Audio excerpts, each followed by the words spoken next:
پھر جب ان کے ہاتھ میں آئی حکومت تو وہ جو ہمارے وقت کے آنے والے سال کے تخمینہ تھا 6.5% کا، وہ 1.8 پہ آ گئی۔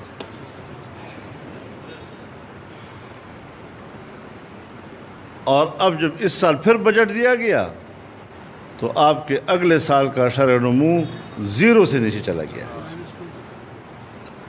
-2 یا 3 پہ، اور اگلے کئی سالوں تک مسلسل ہماری معیشت جمود کا شکار ہونے کے اشارات مل رہے ہیں۔ اس میں روپے کی قیمت کہاں چلی گئی، کس قدر گر گئی، پھر اشیاء خوردنوش، روزمرہ کی ضرورتیں، کھانا پینا، دوائیاں، ان کی قیمتیں کہاں پہنچ گئیں، اور عام آدمی آج کس کرب میں مبتلا ہے۔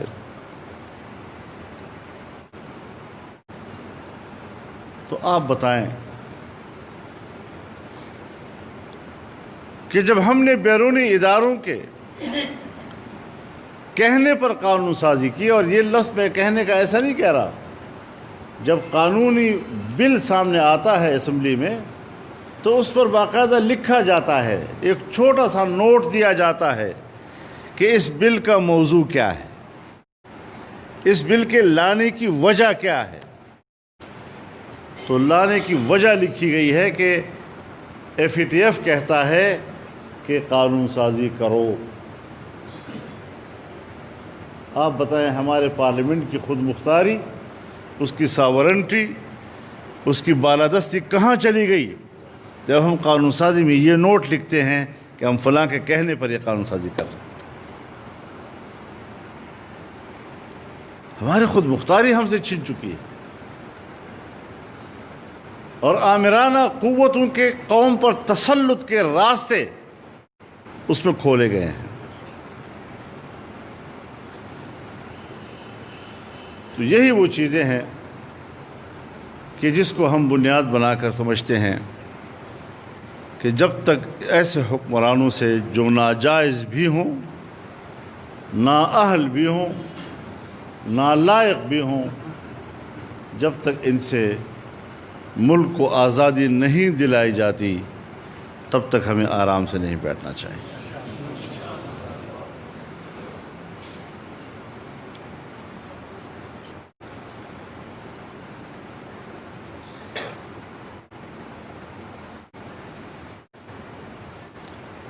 اس طرح کے قانون سازی کے بعد کم از کم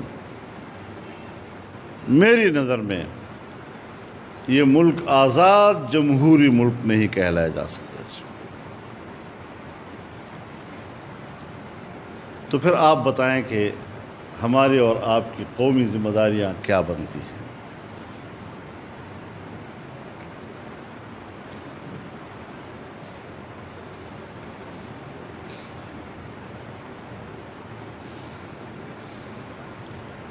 لیکن تعجب یہ ہے کہ ہم سب کچھ ملک کے لیے کر رہے ہیں، اس ملک کی بہتری کے لیے کر رہے ہیں، اس کی آزادی کے لیے کر رہے ہیں، اس کی معاشی خوشحالی کے لیے کر رہے ہیں، اس کی ترقی کے لیے کر رہے ہیں، اور آپ سب جانتے ہیں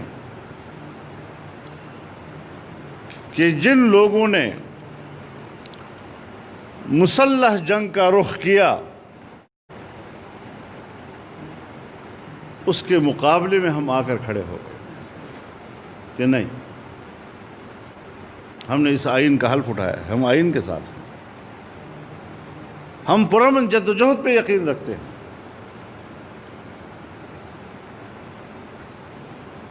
لیکن ہماری جو ملک کی اسٹیبلشمنٹ ہے ہمیں اس سے بھی گلا ہے۔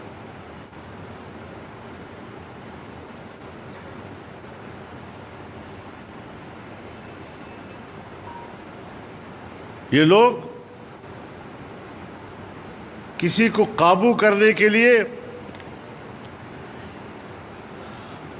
اب نیب کے ذریعے سے اس کو داغدار کرتے ہیں۔ بھائی ہمیشہ ہر حکمران نے اور ہر جابر نے جب جبر کیا ہے تو قانون ہی کا سہارا تو لیا ہے۔ ایوب خان کے زمانے میں بھی تو لوگ گرفتار ہوتے تھے، غداری کے کیس بھی ہوئے ہیں اس زمانے میں، لیکن قانون کا سہارا لے کر کہ فلاں قانون کے تحت ہم نے اس کو گرفتار کیا ہے، تو قانون کا سہارا تو اس وقت بھی تھا۔ بھٹو صاحب کے زمانے میں اگر مقدمات ہوئے تو وہاں پر بھی تو کوئی قانون تھا نا جس کا سہارا لے کر مقدمے کیے گئے اور لوگوں کو گرفتار کیا گیا۔ اخبارات میں تو یہی چھپتا تھا نا کہ دفعہ فلانے کے تحت فلانے جرم میں گرفتار۔ جنرل ضیاء الحق کے زمانے میں بھی تو کسی قانون کے تحت ہی گرفتاریاں ہوتی تھیں، وہاں بھی تو قانون کا سہارا لیا جاتا تھا۔ تو پھر کیا ہم نے اس وقت یہ تسلیم کیا کہ حکومت جو گرفتاریاں کر رہی ہیں وہ واقعی جائز اور قانون کے مطابق ہیں؟ ہم نے اس قانون کو بھی رد کیا، جبر کو تسلیم نہیں کیا۔ اور کوئی قانون اگر کوئی حکومت جبر کے لیے استعمال کرتی ہے تو پھر ہم نے اس قانون کا کوئی احترام نہیں کیا۔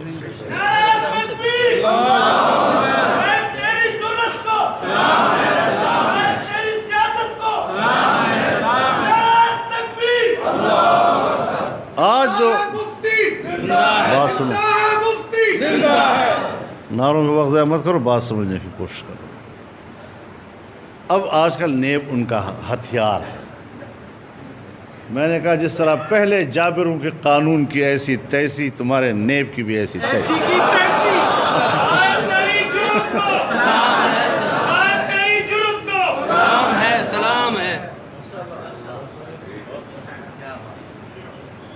ہم اس طرح کی چیزوں کی پرواہ کیے ہوتے تو گھر میں بیٹھ جاتے۔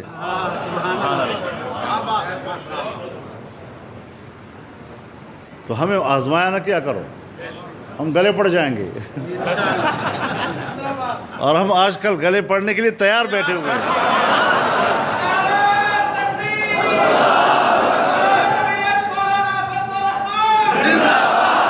ایسا نہ ہو کہ پھر لینے کے دینے پڑ جائیں کل آپ۔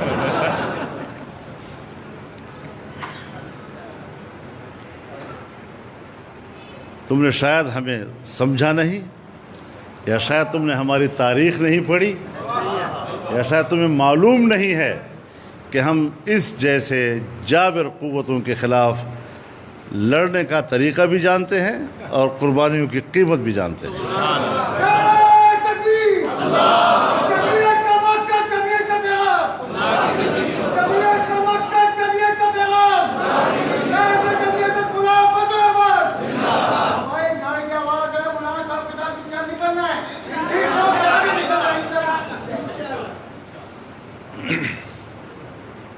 اب تعجب کی بات یہ ہے کہ خبر جاری کر دی کہ فضل الرحمان کو نوٹس دیا گیا۔ اب نوٹس نہ میرے پاس نہ میڈیا کے پاس۔ جب میڈیا کو بھی آپ نوٹس مہیا نہیں کر رہے، وہ بھی ہمیں فونیں کر رہے ہیں، اور ہمارے پاس بھی نہیں ہے، تو پھر خبر چلانا اور میڈیا کو خبر ذرائع کے ذریعے سے پہنچانا یہ خود بددیانتی کی علامت ہے یا نہیں ہے؟ بدنیتی کی علامت ہے یا نہیں ہے؟ اور پشاور والوں کو تو پھر ہاتھ جوڑنے پڑے، انہوں نے تو مرکز کو بھیج دیا جی، تم جانو تمہارا خان جانے چاہیے۔ تو میرے محترم دوستو، یاد رکھو، یاد رکھیں، ہم جسم کی قربانی دینا آسان سمجھتے ہیں، لیکن عزت پر آنچ نہیں آنے دیں گے۔ نہیں آنے تکبیر، قائد جمعیت مولانا فضل الرحمان، قائد تیرا ایک اشارہ، قائد تیرا ایک اشارہ۔ تو اس حوالے سے ہم نے پوری ہمت کے ساتھ آگے بڑھنا ہے۔ ہم نے جو موقف پہلے دن اختیار کیا تھا، آج بھی اسی موقف پہ قائم ہیں۔